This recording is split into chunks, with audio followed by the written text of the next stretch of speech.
Hello friends, welcome to Studypedia. चलिए आज की वीडियो स्टार्ट करते हैं। आज की वीडियो में सॉल्व करेंगे RRB NTPC under graduate level के जो एग्जाम हुए थे अभी, उसके अंदर से जितने एग्जाम्स हुए थे सब शिफ्ट का इसके अंदर मैथ्स सॉल्व करेंगे। तो आज की जो वीडियो है इसके अंदर 7 अगस्त के अंदर जो फर्स्ट शिफ्ट का एग्जाम हुआ था इसका जो मैथ्स का सेक्शन है वो सॉल्व करेंगे। चलिए वीडियो को स्टार्ट करते हैं। चलिए क्वेश्चन नंबर 1 देखते हैं। वो कहता है a number when increase by 100%। देखो कोई भी नंबर अपने अंदर ही 100% होता है और अगर आप उसे 100% इंक्रीज करोगे तो मतलब वो पहले ही ऑलरेडी 100% था। अगर आपने उसके अंदर 100% इंक्रीज और कर दिया तो वो कितना इंक्रीज होता है 200% का। तो देखो अगर एक नंबर था x था सपोज हमारे पास जो ओरिजिनल नंबर था उसका अगर मैंने 200% करा तो मुझे क्या मिला 2820। ठीक है, वो पूछ रहा है ओरिजिनल नंबर बताना है तो कैंसिल कर देते हैं। 2 1 2 2 4 8 2 1 2 0। तो फाइनल आंसर है जो ओरिजिनल नंबर था वो था 1410। देखो ये थोड़ा सा कैलकुलेटिव क्वेश्चन है, इक्वेशंस बना के ही हम इसे सॉल्व करेंगे। देखो उसके अंदर वो बोलता है कॉस्ट ऑफ 8 पेन को हम x मान लेते हैं और पेंसिल्स को हम y मान लेते हैं। कॉस्ट ऑफ 8 पेन प्लस में 10 पेंसिल्स कितने की हैं 132 रुपीज की। वो बोल रहा है if the cost of a pen decreased by 2। Cost of a pen पहले थी x, अब कितनी हो गई, मतलब पहले x थी अगर मैं उसको डिक्रीज करूं x -2 हो गई। ठीक है, वो कहता है if the cost of a pen decrease by 2 and the cost of a pencil हमारे पास y थी इंक्रीज बाय 7 तो y + 7। ठीक है, then the cost of 17 pen and cost of 6 pencils और 6 पेंसिल, इन दोनों को आपस में ऐड करेंगे तो कितने का बना 136। ठीक है, देखो इसका एक इक्वेशन फॉर्म कर लेते हैं। तो ये कितना हो जाएगा 17x माइनस का 34 प्लस 6y और प्लस का 6 7 42।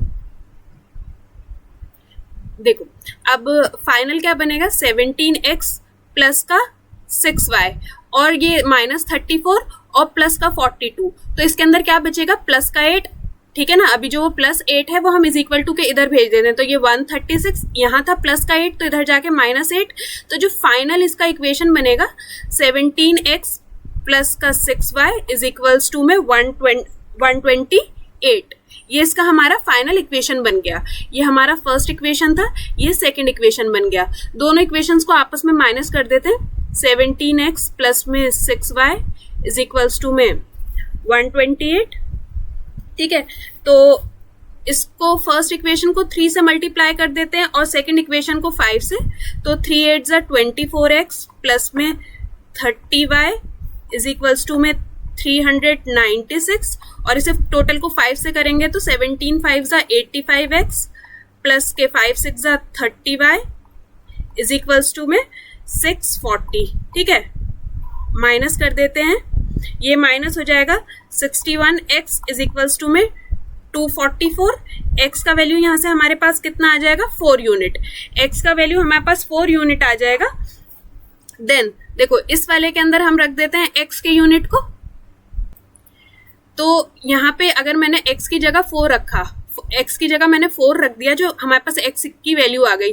तो 4 8 32 और 32 इधर प्लस का है, इधर जाके क्या हो जाएगा माइनस का हो जाएगा। तो देखो सेकंड इक्वेशन में से जो डिराइव होगा वो होगा 10y इज इक्वल्स टू में 100 और y का वैल्यू हमारे पास कितना आ जाएगा 10। x का वैल्यू हमारे पास 4 आ गया, y का वैल्यू हमारे पास 10 आ जाएगा। तो अब हमें बताना क्या है what is the original cost of 12 pen.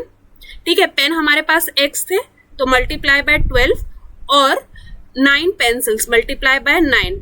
तो 12 4 48 9 10 90। तो answer will B 138। Option number 1 बस थोड़ा सा कैलकुलेटिव था। नेक्स्ट देखते हैं। वो कह रहा है एक ट्राइंगल है ABC, बना लेते हैं।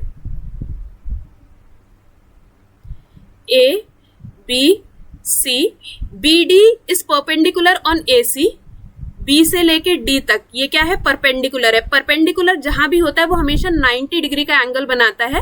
तो बी डी क्या है, परपेंडिकुलर है ए सी पे, तो ये 90 डिग्री है, ये भी 90 डिग्री है, ठीक है। और डी बी सी ये वाला एंगल उन्होंने कितना दे दिया, 16 डिग्री का। देखो जब हमने इसके अंदर दो एंगल फाइंड कर लिए हैं तो हम इसका तीसरा एंगल बता सकते हैं। ये 60 डिग्री है, ये 90 डिग्री है, ये 16 डिग्री है, तो ये वाला एंगल कितने डिग्री का हो जाएगा हमारे पास, 74 डिग्री का, क्योंकि तीनों कितने होते हैं, 180 डिग्री के। अब आगे चलते हैं। E is a point on BC, यहाँ पे एक E पॉइंट बना देते हैं, सच दैट CA और E, ठीक है। ये वाला एंगल ये कितने का बता रहे हैं वो, 51 डिग्री का, ठीक है। ये वाला एंगल 51 डिग्री का पूछा है। What is the measure of AEB, ये वाला एंगल बताना है, AEB, ठीक है। देखो अब मैं आपके सामने एक ये ट्राइंगल नीट करके ड्रॉ करती हूँ। सिर्फ किस ट्राइंगल को देखना है, AEC, और वो हमसे पूछ रहे हैं AEB। जो ये AEB है ये हमारा क्या है, एक्सटर्नल एंगल है। ये वाला जो एंगल है ये हमारा क्या है, एक्सटर्नल एंगल। और किस ट्राइंगल का है, AEC। और एक्सटर्नल एंगल की क्या वैल्यू होती है, एंगल 1 प्लस में एंगल 2। अगर मैं ये दोनों एंगल को प्लस कर दूं तो इसका जो भी सम होता है वो हमारा क्या होता है, एक्सटर्नल एंगल। तो 51 प्लस में 74, तो आंसर विल बी 125 डिग्री। तो AEB कितना हो जाएगा हमारे पास, 125 डिग्री। कैसे, वो एक्सटर्नल एंगल होता है। क्वेश्चन नंबर 4 देखते हैं। वो कहता है 75,400 किसके बीच में डिवाइड करा है, ABC, such that 3 times of A का share is equals to 9 times the share of B, और ये किसके बराबर है, 4 times the share of C। देखो जब भी ऐसा इक्वेशन बनता है तो हमें क्या कर लेना चाहिए, इसके अंदर हम सीधा सीधा क्या करते हैं, एलसीएम ले लेते हैं। ये जो 3 है, 9 है और 4 है, इसका हम क्या ले लेंगे, एलसीएम। एलसीएम कितना आ जाएगा इसका, एलसीएम आ जाएगा हमारे पास 36। तो पहले 36 को 3 से डिवाइड कर देंगे, तो ये किस रेशियो में आ जाएगा, 12। 9 4 जा 36, और ये सी के शेयर के लिए 4 9 जा 36। जो उनका शेयर है वो 12:4:9 के रेशियो में है, और ये किस किस के पास है, A B C। बस क्या करना है, एलसीएम निकालना है, और जो भी इनका मतलब मल्टीप्लीकेशन में नंबर था उससे डिवाइड कर दो, तो इनका क्या आ जाएगा, आपके पास रेशियो आ जाएगा, ठीक है। अब वो कहता है फाइंड द शेयर ऑफ ए का हमें शेयर बताना है। तो टोटल अमाउंट था 75,400 अपॉन में सम ऑफ द रेशियोज 12 + 4 + 9 25, और ए का शेयर कितना है, 12। ए का शेयर है 12। आप इसको मतलब 25 1 जा 25 3 जा 0, 25 1 जा 25 और 25 6 जा 150। तो 12 इंटू में 3016, तो आपका आंसर कितना आ जाएगा, 36,192 रुपीज। तो ये शेयर किसका आ गया, ए का। अब देखो इसके अंदर डिविजिबिलिटी रूल अगर हमें पता है तो हम इजीली बता सकते हैं कि कौन सा ये नंबर किससे डिवाइड है। देखो 12 से नहीं हो सकता, क्योंकि 12 के डिवीजन के लिए इसके अंदर एक इसका फैक्टर आता है 2, और कोई नंबर 2 से कब डिविजिबल होता है, जब उसके यूनिट डिजिट पे 0 2 4 6 8 हो। तो ये 12 से डिविजिबल तो नहीं है, 2 के लिए भी यही फॉलो करेगा और 16 के लिए भी यही फॉलो करेगा। तो अगर ये नंबर 2 से डिविजिबल ही नहीं है तो ये 12 से भी नहीं हो सकता, 2 से भी नहीं हो सकता और 16 से भी नहीं हो सकता। तो ऑप्शन में एक ही बचा 7। तो ये नंबर कंप्लीटली किससे डिविजिबल है, 7 से। अब अगेन वही देखो 10 के लिए भी फैक्टर क्या है, 2 और 5। तो एंड में यूनिट डिजिट में क्या होना चाहिए, 2 होना चाहिए, या 5 है और 2 है दोनों, तो कॉमन तो होता है 0। तो 0 यहाँ पे है नहीं यूनिट डिजिट पे, तो 10 से डिविजिबल नहीं है। 6 के डिविजिबिलिटी के लिए वही 2 और 3 से, ठीक है ना। तो 2 के लिए यूनिट डिजिट पे नहीं है। बस देखो अब आता है 3 और 7। तो पहले 3 का देख लेते हैं। 3 का क्या होता है, सम ऑफ द डिजिट। अगर जो डिजिट्स का सम करें और वो 3 से डिविजिबल हो जाए तो नंबर क्या होता है, डिविजिबल हो जाता है 3 से। 5 4 9 है डिविजिबल, 5 4 9 डिविजिबल है, 7 8 9 डिविजिबल है, 5 और 6। तो मतलब सारे नंबर हमने जितने भी ऐड करे वो सब किससे डिविजिबल हैं, 3 से। तो ये नंबर भी किससे डिविजिबल है, 3 से। क्वेश्चन नंबर 7 देखते हैं। वो बोल रहा है a sector is form by a circular arc with radius 9 centimetre और उसका एंगल हमें दिया है थीटा और हमसे उसका क्या पूछा गया है, पैरामीटर। देखिए सेक्टर का जो फिगर होता है वो ऐसा होता है, इसके अंदर उसने हमें बता दिया थीटा कितना है, 18 डिग्री का है और रेडियस उसका है 9 सेंटीमीटर का और हमसे पूछा गया है पैरामीटर। पैरामीटर क्या चीज होती है, उसकी बाउंड्री होती है। ठीक है, पैरामीटर क्या होता है, बाउंड्री। और देखो पैरामीटर में अगर मैं सेक्टर का पैरामीटर निकालूं तो उसके अंदर क्या क्या इंक्लूड होता है, आर्क का लेंथ प्लस ये वाला लेंथ आएगा ए से लेके बी तक, ठीक है, और ट्वाइस ऑफ रेडियस, ओ से लेके ए तक भी रेडियस है, ओ से लेके बी तक रेडियस है, तो ट्वाइस ऑफ रेडियस। ये हमारा पैरामीटर का फॉर्मूला होता है, क्योंकि पैरामीटर सीधा सीधा अगर आप समझो तो बाउंड्री होती है और जितना बाउंड्री में आएगा वो सब क्या होता है, उसका पैरामीटर। तो चलिए लेंथ का क्या फॉर्मूला होता है, आर्क लेंथ का थीटा अपॉन में 360 degree multiply by 2 pi R. तो थीटा है हमारे पास 18, 360 डिग्री मल्टीप्लाई बाय 2 पाई है 3.14 और आर कितना है हमारे पास 9, इसका डेसिमल हटा देते, 18 2 जा 2 1 जा, ठीक है।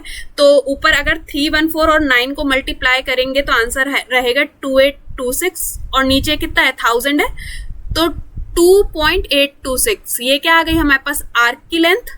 इसके अंदर प्लस कर देंगे ट्वाइस ऑफ रेडियस, रेडियस कितना है 18, 18 2 जा सॉरी रेडियस है 9, 9 2 जा 18, 18 इसके अंदर प्लस कर देंगे तो answer will B 20.83 centimetre, option number 3।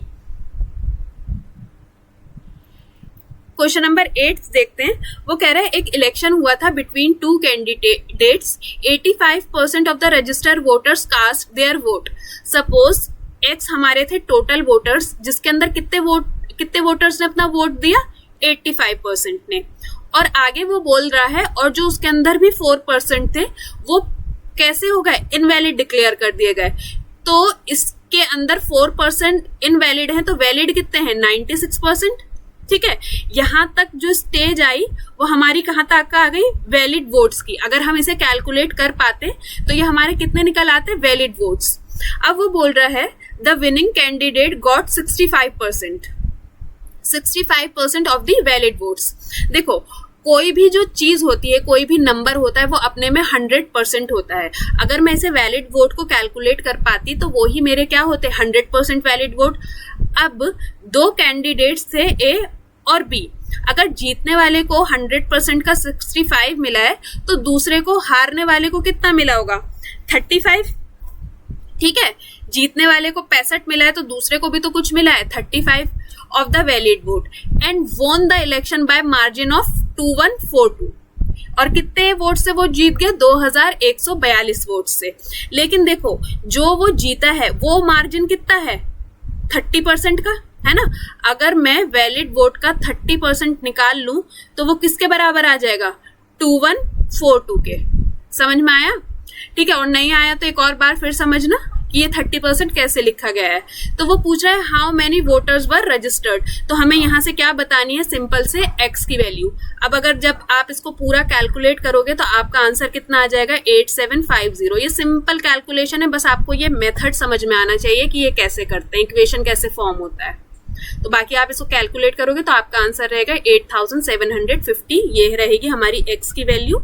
और x क्या था हमारे पास, total registered votes. Question number 9 देखते हैं। इसके अंदर क्या बताना है हमें, इसका थर्ड प्रोपोर्शन कैसे निकालते हैं, 16 अपॉन में 56 इज इक्वल्स टू में 56 अपॉन में x। 4 4 जा 16, 4 1 जा 4, 4 4 जा 16, फिर देन 4 से अगेन 14। तो x की वैल्यू कितनी हो गई, 14 14 जा 196, ऑप्शन नंबर 1। क्वेश्चन नंबर 10 देखते हैं। वो कह रहा है Priya can do a certain work कितने दिन में कर सकती है, प्रिया 26 डेज में। वर्षा, प्रिया एंड वर्षा, प्रिया प्लस वर्षा कितने दिन में कर सकते हैं, 13 डेज में। प्रिया, वर्षा और निशा कितने दिन में कर सकते हैं, 10 डेज में। तो सबसे पहले तो इनका एलसीएम ले लेते हैं। एलसीएम आएगा इसका 130, तो ये इस प्रिया की एफिशिएंसी आ गई 5 यूनिट। 130 को 26 से डिवाइड करोगे तो 5 यूनिट। प्रिया और वर्षा की एफिशिएंसी कितनी आ गई 10 यूनिट। तो देखो प्रिया की थी 5 यूनिट, टोटल 10 है, तो वर्षा की भी कितनी हो गई 5 यूनिट, और इन तीनों की एफिशिएंसी कितनी आ गई 13 यूनिट। तो प्रिया की 5, वर्षा की 5, तो निशा की एफिशिएंसी कितनी हो गई 3 यूनिट। ठीक है, तो अब वो पूछ रहा है in how many days can Priya and निशा।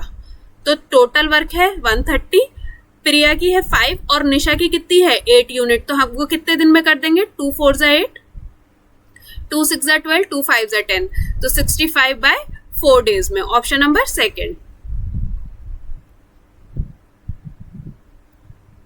वो कह रहा है Arjun and Mallika have to travel Delhi to Kanpur. Delhi से उन्हें कहाँ आना है, कानपुर जाना है, इन देयर रिस्पेक्टिव कार्स। अब वो कहता है कि अर्जुन का जो स्पीड है, अर्जुन का स्पीड है 138 किलोमीटर पर आवर और मलिका का स्पीड कितना है 92 किलोमीटर पर आवर। और हमें क्या बताना है, find the time taken by Mallika to reach Kanpur. Time कैसे निकलता है, डिस्टेंस अपॉन में स्पीड, टाइम का ये रेशियो, मतलब टाइम का फॉर्मूला ये होता है। और उसने हमें बताया अर्जुन को कितना टाइम लगता है 8 घंटे। अब देखो यहाँ हमारे पास डिस्टेंस नहीं है, बट हम डिस्टेंस निकाल लेते हैं। डिस्टेंस का क्या फॉर्मूला होता है, distance is equals to speed into में टाइम। तो अर्जुन के थ्रू हम क्या निकाल लेते हैं, डिस्टेंस। अर्जुन की हमारे पास स्पीड है 138 और उसको टाइम कितना लगता है 8 आवर्स। ये हमारा डिस्टेंस आ गया। अगर हम इसे कैलकुलेट करेंगे तो हमारे पास डिस्टेंस आ गया, बट हमें क्या बताना था, मलिका का टाइम। अब देखो दिल्ली से कानपुर जा रहे हैं तो जितना डिस्टेंस अर्जुन ने कवर करना है उतना ही मलिका ने भी करना है। तो ये हमारे पास डिस्टेंस आ गया और टाइम निकालने के लिए क्या कर देंगे, टाइम निकालने के लिए क्या करेंगे, स्पीड से डिवाइड। तो मलिका की स्पीड कितनी है 92, ठीक है, मलिका की स्पीड कितनी है 92, तो 4 से कर देते हैं, 4 2 8, 4 2 8, 4 3 12, 23 1 और 23 6 138। तो आंसर कितना हो जाएगा 6 2 12 आवर्स। ठीक है, ये दोनों फॉर्मूला थे, अगर आपको पता हो तो इजीली ये सम सॉल्व हो सकता था। देखो वो कह रहा है एक ट्रेडर है, वो कहता है कि वो 47% के ऊपर अपना सामान बेचता है। तो 100 का सामान वो आपको कितने में बेचता है 147 पे। Also dishonestly he use weight which is 8% less. आपसे पैसे तो ले रहा है 100 के, लेकिन घर से सामान कितने का लगा रहा है 92 का। तो हमें बताना है find the total percentage of profit earn. तो देखो क्रॉस में इन दोनों को आपस में काट दो। 92 का सामान वो आपको कितने में बेच रहा है 147 पे। प्रॉफिट कितने का हुआ 92 माइनस 147 55 का। परसेंटेज बनाना है तो अपॉन में 92 मल्टीप्लाई बाय 100। तो आंसर रहेगा इसका 59.78 और राउंड ऑफ में बताना है तो 60%। Option number A. Question number 13 देखते हैं। देखो इसको साथ साथ बस पढ़ते जाओ और इसका इक्वेशन बनाते जाओ। वो कह रहा है 3 टाइम्स मैरी का जो प्रेजेंट एज है वो कितना है 20 years more 5 times Diya's present age. तो दिया की जो 5 टाइम की एज है, अगर इसके अंदर 20 प्लस करते तो मैरी की आज की 3 गुना एज है। And 2 times Diya's age, 2 times Diya's age is 2 years less than Mary's present age. Mary की प्रेजेंट एज से 2 कम कर दो तो दिया के एज का 2 टाइम्स हो जाएगा। और हमसे क्या पूछा है, then what is the difference between the age of Mary and Diya. तो मैरी और दिया की एज का डिफरेंस हमें बताना है। तो कैलकुलेट कर लेते हैं। यहाँ पे ये इक्वेशन नंबर 2 को करते हैं। 2d plus 2 is equals to m। यहाँ से हमें m का वैल्यू मिल गया, यहाँ माइनस हो रहा है, इधर जाके क्या होगा प्लस होगा। इस वाली इक्वेशन में पुट कर देते हैं m का वैल्यू।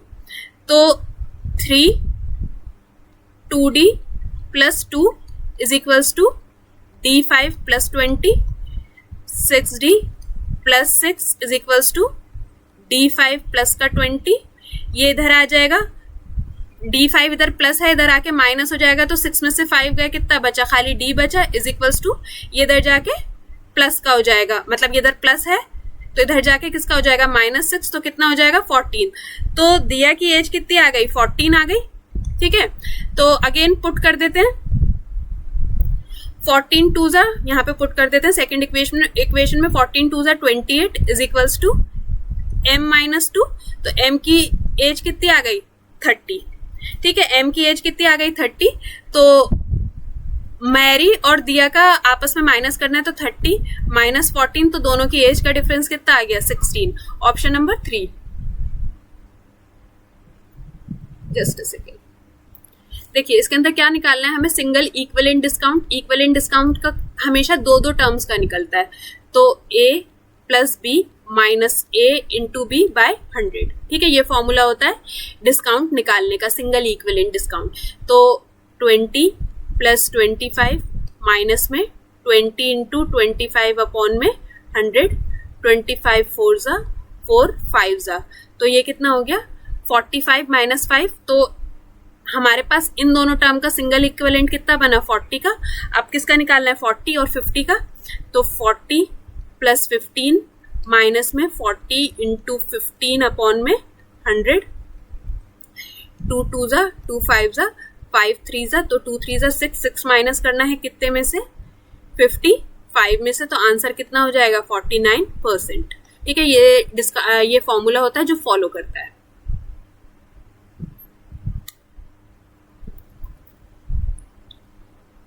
चलिए क्वेश्चन नंबर 15 देखते हैं।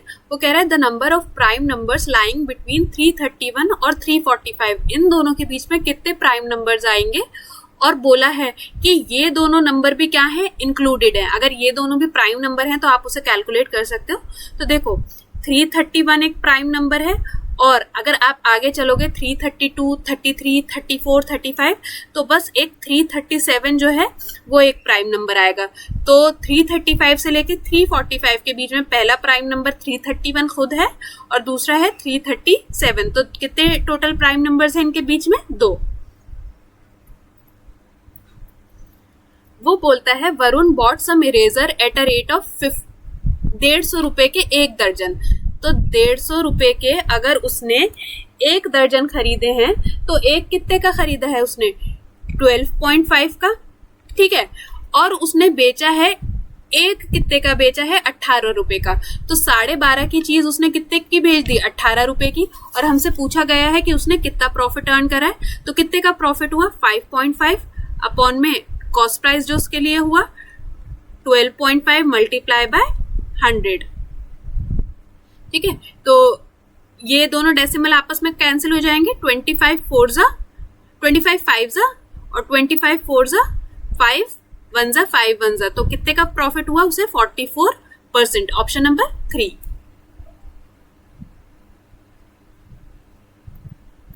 इसके अंदर हमें बताना है एलसीएम ऑफ द नंबर। तो 15.4 इसका डेसिमल हटा देंगे तो, और 0.0006 तो इसका भी डेसिमल हटा देंगे, कितना आ जाएगा 1000। ठीक है, तो हम एलसीएम किसका निकालेंगे 144 का और 6 का। इसका एलसीएम निकालोगे आप आ जाएगा 462। देखो हमेशा कैसे, अगर उसने एलसीएम निकालने के लिए दिया है, हमारे पास इस केस में न्यूमरेटर भी है और डिनोमिनेटर भी है, तो हमेशा जो भी निकालने के लिए दिया है वो हमेशा न्यूमरेटर का होता है। एलसीएम निकालने के लिए दिया है तो ऊपर वाले का एलसीएम निकालेंगे और डिनोमिनेटर का क्या निकालेंगे एचसीएफ, हाईएस्ट कॉमन फैक्टर। तो इसका एचसीएफ कितना है 10, तो हमारा आंसर कितना रहेगा 46.2। हमेशा न्यूमरेटर का एलसीएम मतलब जो भी निकालने के लिए दिया है, और डिनोमिनेटर का सेकंड चीज। अगर एचसीएफ दिया होता तो न्यूमरेटर का एचसीएफ और डिनोमिनेटर का एलसीएम निकलता। ये हमेशा ऐसे ही होता है। आप देखो क्वेश्चन नंबर 18 देखते हैं। ये हमें सब कुछ दिया है और हमें बताना है 13 sin square plus 3 cos square minus 3 cos square का वैल्यू। देखो मैं सब कुछ क्या करूंगी tan थीटा के अंदर कन्वर्ट कर दूंगी। tan थीटा क्या होता है साइन अपॉन में कॉस। यहाँ पे मेरे पास जितनी भी वैल्यू है मैं उसे क्या कर दूंगी कॉस से डिवाइड कर दूंगी।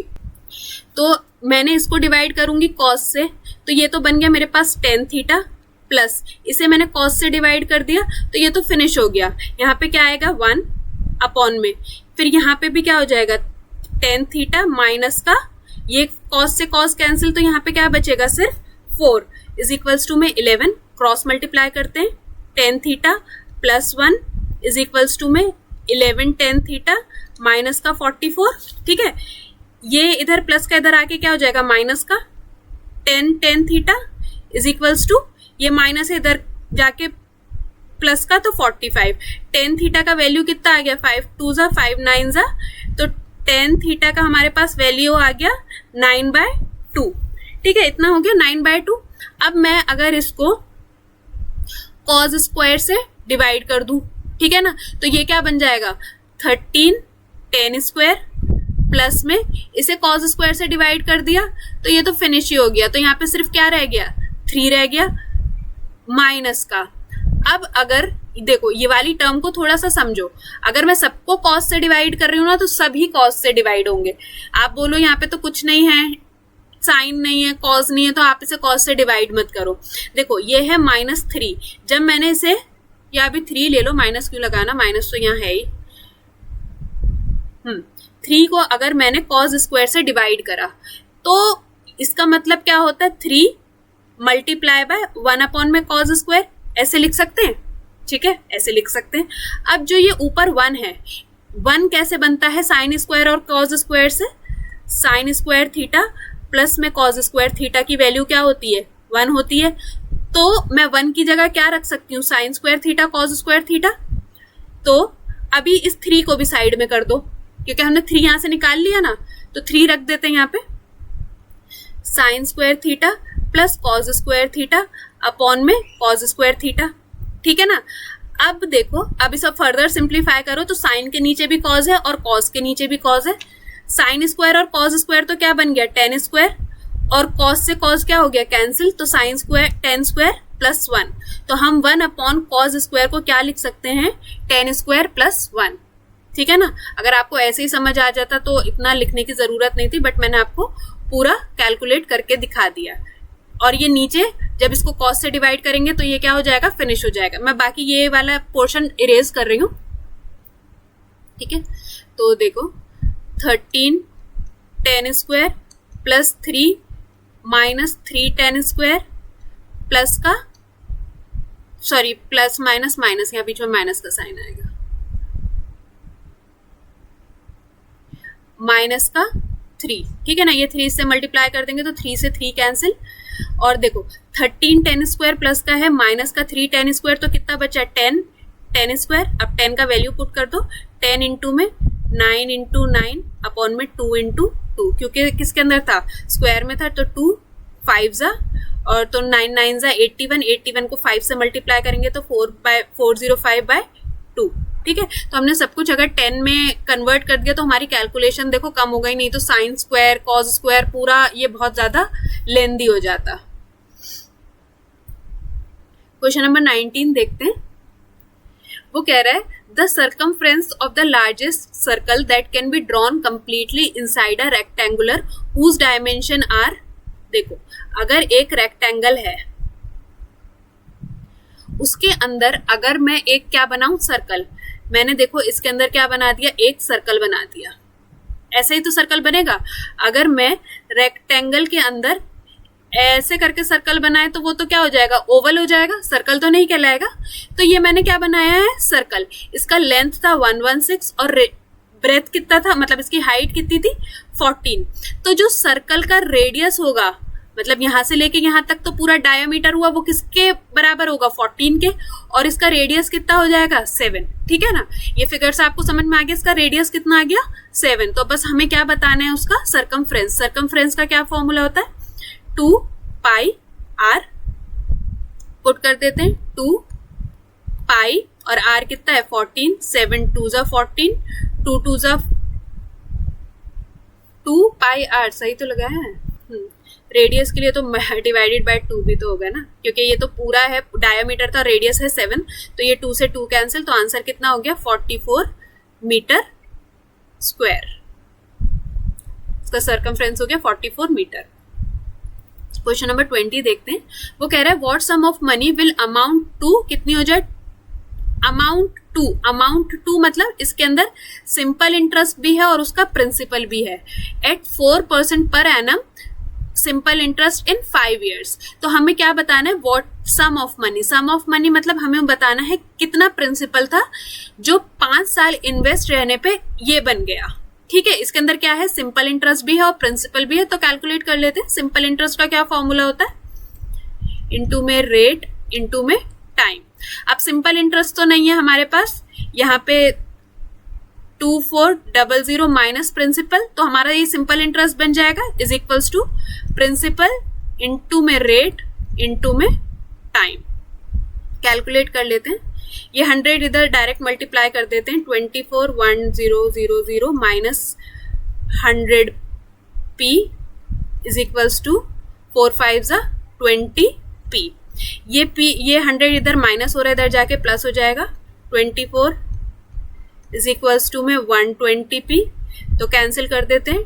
12 1 12, 12 2 24, तो प्रिंसिपल हमारे पास कितना आ गया, 2000 रुपीज। Option number 3। देखिए इसके अंदर सिंपल होता है, हमें पता होना चाहिए जब बेस सेम होते हैं तो डिवाइड के केस में पावर्स हमेशा क्या होती है, माइनस होती हैं। तो इतना कितना हो गया 62, 3 में से 2 गया 1, मल्टीप्लाई 62 माइनस का 13। और मल्टीप्लाई के केस में जब बेस सेम हो तो पावर क्या होती है, आपस में प्लस होती है।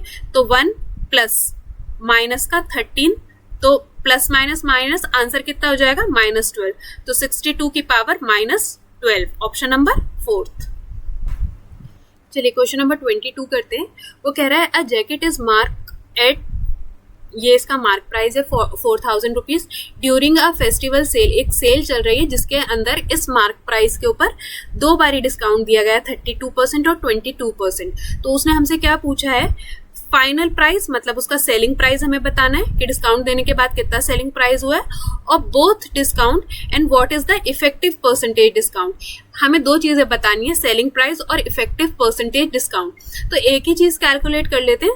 देखो सब जगह जो इफेक्टिव परसेंटेज डिस्काउंट है वो अलग अलग है, तो कैलकुलेट कर लेते हैं। तो दूसरी चीज कैलकुलेट ही नहीं करनी पड़ेगी। तो देखो कैसे करेंगे, 32 प्लस 22 माइनस में 32 इंटू में 22 अपॉन में 100। 32 प्लस 22 कितना हो जाएगा, 54 माइनस ये 22 इंटू 32 704 डिवाइडेड बाय 100, तो 54 माइनस में 7.04, तो आंसर कितना रहेगा 46.96%। तो इफेक्टिव डिस्काउंट कितना हो गया 46.96। Option number 4। क्वेश्चन नंबर 23 देखते हैं। वो कह रहा है the average run scored by a batsman in 23 matches is 41। 23 matches में कितने रन उसने स्कोर, मतलब एवरेज है 41, तो उसके जो टोटल रन थे वो कितने हो गए 943 रन। और नेक्स्ट 10 मैचेस के अंदर उसने कितना एवरेज स्कोर करा है 16, तो टोटल रन कितने हुए होंगे 160। ठीक है, उसके बाद वो हमसे क्या पूछ रहा है, find the average run scored by in all 33 matches. तो एवरेज निकाल लेते हैं, दोनों सम्स को प्लस कर लेते हैं, दोनों रन्स को, तो कितना हो जाएगा 1103 डिवाइडेड बाय 33, तो आंसर विल बी 33.42 इसका एवरेज रहेगा।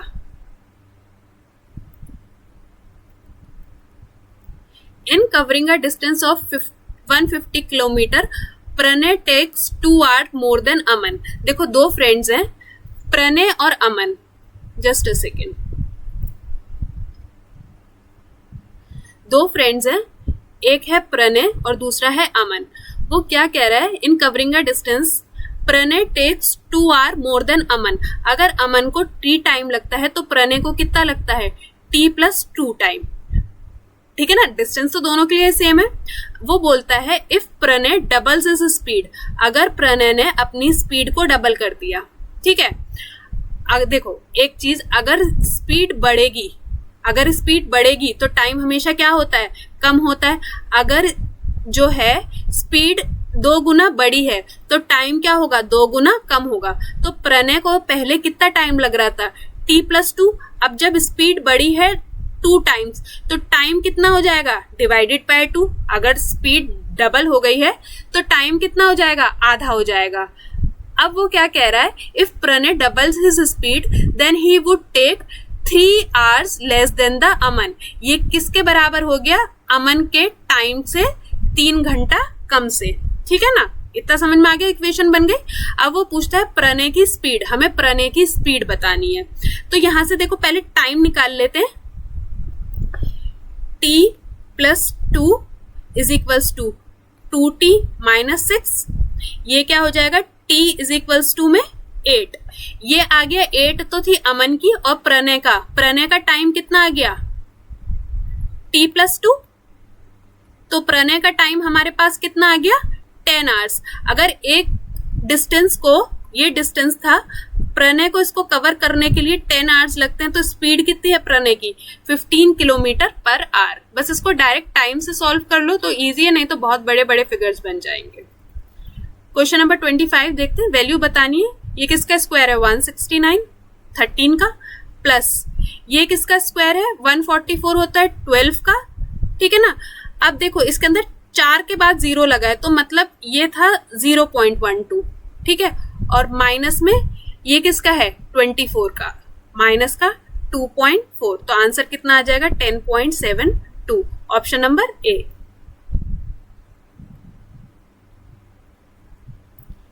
हमें क्या बताना है, फाइंड द सिंपल इंटरेस्ट, 4000 को इन्वेस्ट करा गया है किसके ऊपर, 6.75 ये इसका रेट है, और कितने टाइम के लिए डिपॉजिट करा है, 5 फरवरी को करा 2024 में, और कब विड्रॉ कर लिया, 26 अप्रैल, मतलब कितने टाइम के लिए डिपॉजिट हुआ, टोटल 2 महीने के लिए। तो देखो कैलकुलेट कैसे करेंगे, प्रिंसिपल इनटू में रेट 6.75, रेट का जो परसेंट हटाया उसका 100, मल्टीप्लाई में डेसिमल हटाने का 100, और 2 मंथ के लिए है तो 2/12।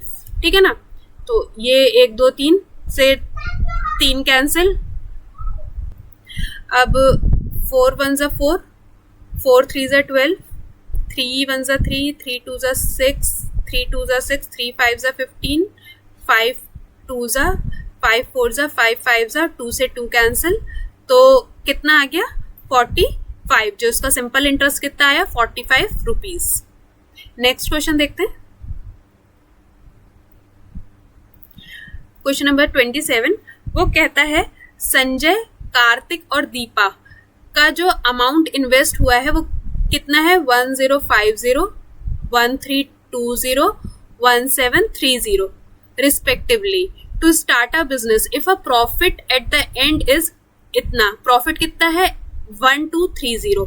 तो हमें बताना है दीपा का, देखो ये संजय का है, ये कार्तिक है, और ये दीपा का अमाउंट है। तो हमेशा जो प्रॉफिट शेयरिंग होती है, प्रॉफिट का जो शेयर होता है वो किसके ऊपर डिपेंड करता है, उनके कैपिटल मल्टीप्लाई बाय टाइम पे। अब इधर टाइम का तो कुछ भी इंटरफेरेंस नहीं है, तो प्रॉफिट हमेशा किस रेशियो में डिस्ट्रीब्यूट होता है, capital multiply by time, time नहीं है तो किस रेशियो में डिस्ट्रीब्यूट होगा, कैपिटल के रेशियो में। तो इसको सिंप्लीफाई कर देते हैं, ये इससे ज्यादा सिंप्लीफाई नहीं होगा, तो 1230 डिवाइडेड बाय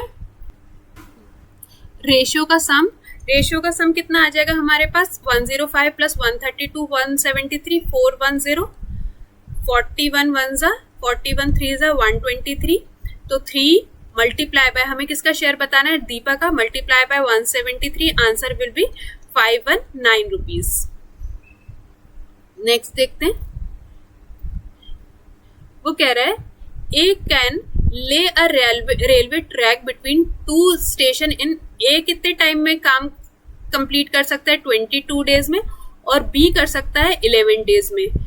अब देखो अगर मैं दोनों का टोटल वर्क निकाल दूं 22 यूनिट, ए का एफिशिएंसी 1 यूनिट और बी का 2 यूनिट, वो कहता है with the help of C they can do a job in 5 days. देखो डेज कैसे निकालते हैं, टोटल वर्क अपॉन में एफिशिएंसी, इसको मल्टीप्लाई कर देंगे तो हमें क्या पता चल जाता है कितना डे लगा या कितना टाइम लगा। ठीक है, तो टोटल वर्क था हमारे पास 22 यूनिट। अब ये दोनों, तो इन दोनों का एफिशिएंसी कितना था हमारे पास 3 यूनिट, और प्लस सी की हेल्प से वो काम कितने दिन में कंप्लीट हो गया 5 डेज में। ठीक है, तो देखो 22 इज इक्वल्स टू 3 5 15 प्लस में 5c, तो 7 इज इक्वल्स टू में 5c, c का एफिशिएंसी कितना आ गया 7/5, ये आ गया हमारे पास c का एफिशिएंसी। वो पूछता है then c alone can do the job in, तो c हमें कितने टाइम में काम कर देगा 22/7 इंटू में 5, इसको सिंप्लीफाई करोगे तो 15, 5/7 days.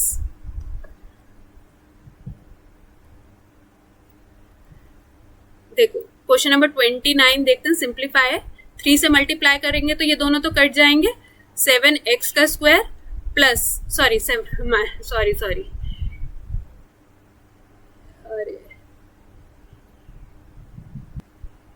Minus 3 multiply by 27 81x plus में 42, ये माइनस के अंदर है -7 स्क्वायर माइनस 7 8 जा 56x minus minus plus 77, plus से माइनस कैंसिल, तो आंसर कितना हो जाएगा माइनस माइनस वाले प्लस कर देंगे -137 प्लस में 119, ऑप्शन नंबर 3।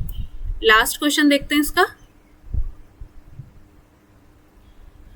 वो पूछ रहा है what is the median of the following data. Median क्या होती है मिडिल टर्म, मीडियन क्या होता है मिडिल टर्म। तो पहले इस डेटा को आपको अरेंज करना पड़ेगा इन असेंडिंग ऑर्डर, मतलब बढ़ते हुए क्रम में।